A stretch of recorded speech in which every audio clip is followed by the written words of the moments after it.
ওমানের ভিসা চালুর বিষয়ে আপনার আগ্রহ খুবই স্বাভাবিক, কারণ এটি হাজার হাজার বাংলাদেশি কর্মীর কর্মসংস্থানের সাথে জড়িত।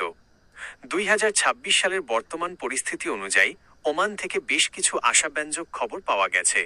সম্প্রতি ওমানের শ্রমমন্ত্রী এবং বাংলাদেশের প্রতিনিধিদের মধ্যে অনুষ্ঠিত বৈঠকের ভিত্তিতে সর্বশেষ তথ্যগুলো নিচে দেওয়া হলো। ওমান ভিসা চালুর সর্বশেষ আপডেট 2026। ভিসা চালুর আশ্বাস। গত 26শে জানুয়ারি 2026 তারিখে সৌদি আরবের রিয়াদে অনুষ্ঠিত এক সম্মেলনে ওমানের শ্রমমন্ত্রী মাহাদ বিন সাইদ বিন আলী বাওয়াইন বাংলাদেশের উপদেষ্টা আসিফ নজরুলকে আশ্বস্ত করেছেন যে আগামী 2 মাসের মধ্যে বাংলাদেশের জন্য ওয়ার্ক ভিসা পুনরায় চালু করা হতে পারে। কেন বন্ধ ছিল?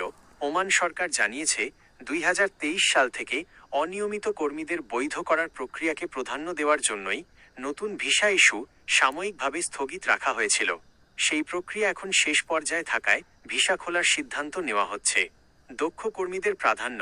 প্রথম দিকে ইঞ্জিনিয়ার, ডাক্তার, নার্স এবং উচ্চ দক্ষতা সম্পন্ন কর্মীদের ভিসার ওপর বিশেষ গুরুত্ব দেওয়া হবে।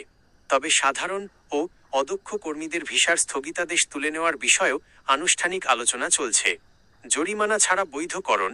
যারা বর্তমানে ওমানে অনিয়মিত বা আনডকুমেন্টেড হিসেবে আছেন, তাদের জন্য জরিমানা ছাড়াই বৈধ হওয়ার সুযোগ করে দিয়েছে ওমান সরকার, যা আমাদের প্রবাসীদের জন্য বড় একটি স্বস্তি। রাষ্ট্রদূতের বার্তা। ওমানে নিযুক্ত বাংলাদেশের মান্যবর রাষ্ট্রদূত এবং দূতাবাস কর্মকর্তারা নিয়মিত মাস্কাটে ওমানি কর্তৃপক্ষের সাথে যোগাযোগ রাখছেন। তারা আশা করছেন 2026 সালের প্রথমার্ধেই ভিসা প্রক্রিয়া পুরোপুরি স্বাভাবিক হবে। আপনি কি ওমানের পেশাভিত্তিক ভিসার প্রয়োজনীয় কাগজপত্র বা ভিসা যাচাই করার পদ্ধতি সম্পর্কে জানতে চান?